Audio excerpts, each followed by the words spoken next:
শরীফ উসমান হাদি নতুন প্রজন্মের কণ্ঠ, সাহসের প্রতীক।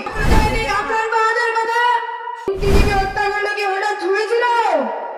না, ওটা ছিল সত্য ভূমিষ্ঠ বাংলাদেশের বীরকণ্ঠ বাংলার সূচনা। 2009 সালের ফিলকানোর হত্যাকাণ্ড একদিনে আমাদের সেনাবাহিনীর নেতৃত্ব ধ্বংস। এটাকে নিছক বিদ্রোহ ছিল নাকি পরিকল্পিতভাবে বাংলাদেশকে দুর্বল করার নীল নকশা ছিল?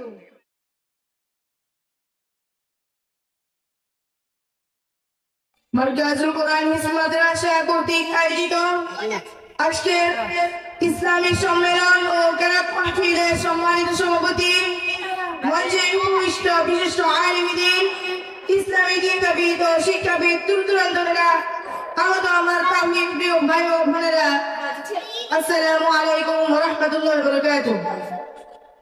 প্রথমে আমি শুকরিয়া আদায় করছি সে রব্বিল আলামিনের, যিনি আমাদের সকলকে সুস্থ রেখেছেন। অতঃপর কৃতজ্ঞতা জ্ঞাপন করছি মার্কাজ কর্তৃপক্ষের, যারা আজকের এই বিশাল সম্মেলনে আমাকে কিছু কথা বলার সুযোগ করে দিয়েছেন।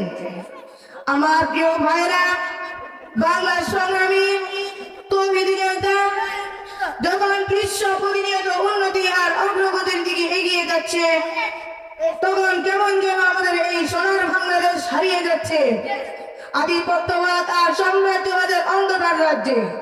তেল, গ্যাস আর প্রাকৃতিক সম্পদের পাহাড়, এই সূচনা সুফলে এই বাংলাদেশ আজ ভারতীয় আধিপত্যবাদ এবং পশ্চিমা সাম্রাজ্যবাদের কড়ার গ্রাসে পরিণত হচ্ছে। তাই এই ক্রান্তির অগ্নে আমি দাঁড়িয়েছি আমাদের রক্ত, আমাদের অস্ত্র, আমাদের রাষ্ট্র ইতিহাস দিয়ে। আমি দাঁড়িয়েছি ভারতীয় আধিপত্যের বিরুদ্ধে এক অদম্য চিৎকার নিয়ে।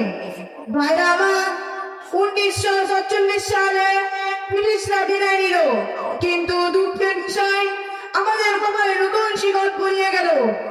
একদিকে পাকিস্তানের অসম আচরণ, অন্যদিকে ভারতীয় ষড়যন্ত্র। আর 1971 সালে সেই ষড়যন্ত্র রূপ নিল নগ্ন আধিপত্যে। আমরা স্বাধীন হয়েছিলাম মানচিত্রে, কিন্তু স্বাধীন হতে পারিনি সিদ্ধান্তে। আমাদের নদী, আমাদের রাজনীতি, আমাদের অর্থনীতি সবখানে ভারতীয় আধিপত্যবাদের কালছায়া। ভাইরা আমার, ইতিহাস সাক্ষী, যারা এই আধিপত্যের বিরুদ্ধে মাথা তুলেছে তাদের কণ্ঠ জীবিত হয়েছে।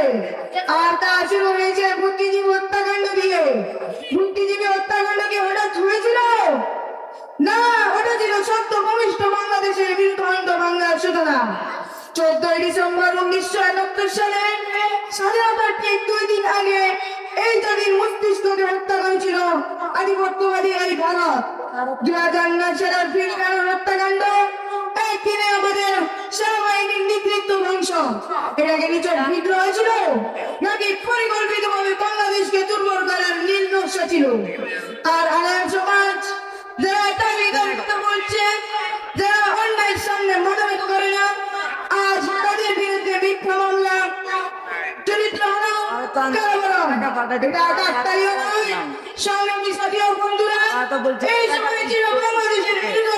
আদর্শ ধ্বংসের যুদ্ধ। আমরা ভুলে যাইনি আপনার বাহাদের কথা। ভুলে যাওয়ার জন্য ভারতের অন্যায়ের বিরোধিতা করেছিল বলে তাকে 2019 সালের 6 অক্টোবর রাতে নিজ ঘরের ভিতরে নির্মমভাবে শহীদ করা হয়। তার অপরাধ কি ছিল? সে প্রশ্ন করেছিল এই দেশ কি অন্য দেশের দ্বারাই তো চলবে? আর আজ শরীফ উসমান হাদি নতুন প্রজন্মের কণ্ঠ, সাহসের প্রতীক। তার অপরাধের সে অপরাধ করেনি, সে যুক্ত করেছিল। আমার ভাইরা, প্রশ্ন একটাই, এত অর্থ দেওয়ার পরে কি আমরা জেগেছি? এত অর্থের পরে কি আমরা বুঝেছি? তারা আমাদের বন্ধু আর কেন আমাদের প্রভু হতে চায়? আমি আজ কোন দাঙ্গের ডাক দিতে আসিনি, আমি এসেছি বিবেক জাগাতে। আমি এসেছি বলতে স্বাধীনতা ভিক্ষায় পাওয়া যায় না, স্বাধীনতা রক্ষা করতে হয়। আমাদের অস্ত্র হলো সচেতনতা, আমাদের শক্তি হলো ঐক্য, আমাদের পথ হলো ন্যায় আদর্শ। বাংলার সংগ্রামী তৌহিদি জনতা, এই দেশ কারো আধিপত্যের জন্য বাইরে, এই দেশ শহীদের রক্তে কিনা। আপনাকে বাঁচার সৃষ্টি হয়নি। চোখ খুলুন, ইতিহাস নামাজ পড়ুন, ভুলে যাবেন না, আর অন্যায়ের বিরুদ্ধে নীরব থাকবেন না। আল্লাহ আমাদের শব্দ বোঝার তৌফিক দিন। সবাই বলে আমিন। অন্যায়ের সামনে দূরে থাকার শক্তি দিন। সবাই বলে আমিন। এবার আমি আমার বক্তব্য শেষ করছি। ওয়া মা তাওফীক ইল্লা বিল্লাহ। আসসালামু আলাইকুম।